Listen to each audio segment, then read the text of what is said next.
first remove the two bolts holding the brake piston using a 14mm socket. Once the bolts are removed, you should be able to work the piston assembly off. Set it out of the way, but be sure not to hang it from the hose. Now the old pads can be removed. Sometimes they can be difficult and you may need a screwdriver to pry them a bit, but be careful not to damage the rotors if you're planning to reuse them.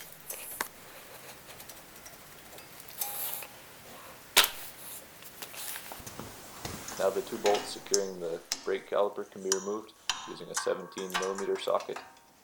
If you're not changing rotors, you don't need to remove the caliper and you can proceed directly to pad installation. However, I always recommend changing rotors with your pads. Depending on the shape of the rotors, they can be reused as long as they're above the minimum thickness. However, you should at least get them machined so that you have a nice smooth surface and you won't have any vibration. I have had a machined rotor warp on me in the past, which is why I recommend replacing. Now you can remove the caliper and set it aside for later. The nice thing about these vehicles is they have two threaded holes on the rotors for jacking bolts to help remove them. So I'm just spraying them with a little WD-40. Now I'm going to run an 8mm by 1.25 pitch tap through just to clean up the holes. There's quite a bit of rust and bolts weren't threading in easily.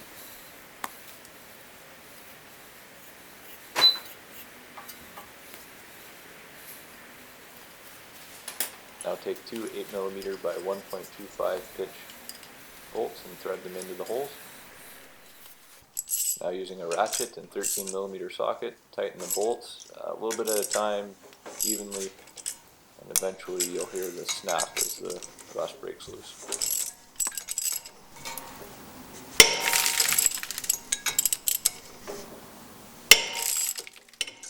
Then continue to tightening the bolts until the rotor's loose, and now it can be removed.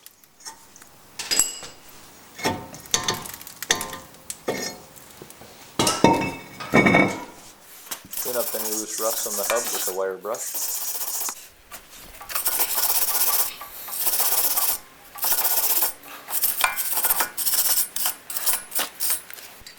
Now we're ready to put the new rotor back on. So put it on and secure it with two lug nuts. Make sure the lug nuts center the rotor.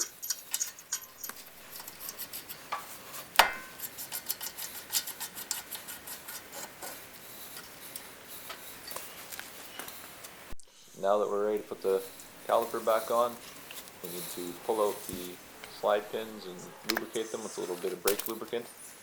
They should pull out fairly easily, so just wipe them up with a clean rag, clean up any old grease on them, make sure that the rag's clean and your fingers are clean. Spread a thin coating of brake lubricant onto the pin. It's important to not get any dirt or debris onto the pin, keep it as clean as possible. Slide it back into the caliper. Make sure that the rubber boot snaps in. Now repeat for the other side. Now is also a good time to inspect the clips on the caliper to make sure none of it's damaged or excessively worn. If there is any excessive damage, you'll have to purchase a hardware kit and replace them.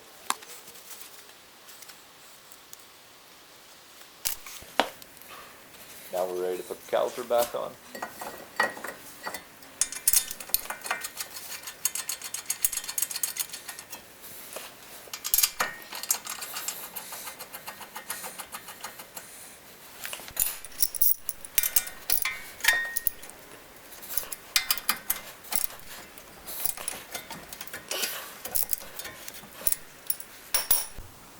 Because I didn't have a hardware kit and all my clips are in pretty good shape, I'm reusing them, so I'm prying the old clips off of the old brake pads here.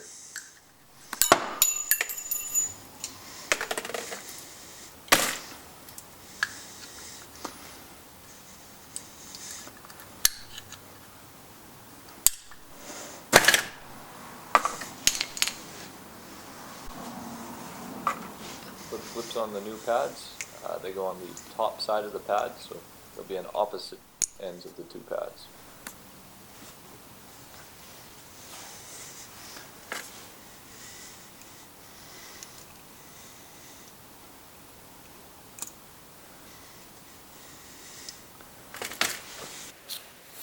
I'm applying a little bit of brake lubricant to the back side of the pads and the ends of the pads where they slide in the clips. This is just to prevent any noise. And in hindsight, I would recommend applying the lubricant to the back side of the pads after you've installed them. Just makes it a little bit easier to handle. And make sure you don't get any lubricant on the working surface of the pads, as that will impact brake performance, and you don't want that. Now install the pad, make sure it sits in the right place in the clips, and seat it all the way up against the rotor. And repeat for the inside pad.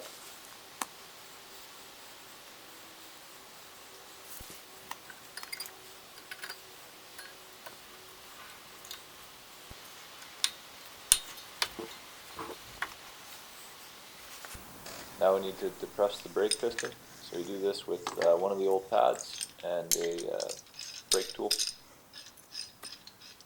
You can also use a C-clamp, or I've heard of people using vice grips.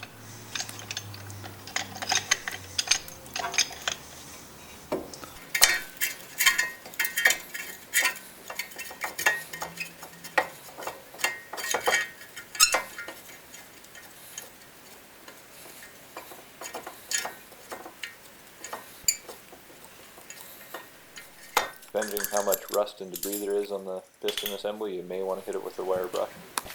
Now we can put the piston assembly back together. It should slide right on. Put the bolts back in and tighten them up.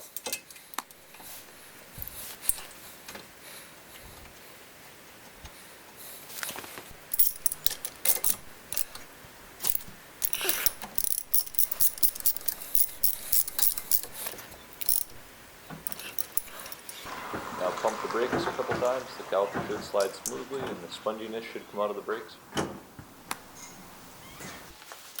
that's it. You're ready to put the wheel back on.